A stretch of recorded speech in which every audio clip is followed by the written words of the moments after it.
எனக்கு ரொம்ப நாளாக இருக்கிற ஒரு சந்தேகம், அக்னி நட்சத்திரம் கத்திரி வெயில்ன்றாங்களே அப்படின்னா என்ன? இந்த வருஷம் கத்திரி வெயில் வந்து எப்போ ஸ்டார்ட் ஆக போகுது அப்படின்றத தான் நான் உங்கள்கிட்ட வந்து சொல்ல போகிறேன்.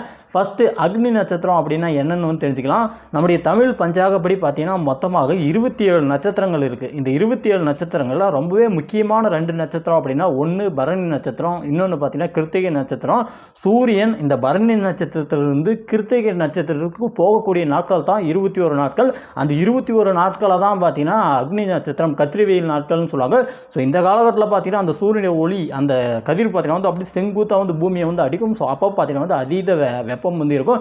இப்போவே வந்து ஏற்கனவே பொசிங்க போய் இருக்குது. இன்னும் வந்து கத்திரி வெயில் வந்துச்சு அப்படின்னா வந்து நம்ம எல்லாரும் காலியாகி போயிடுவோம்.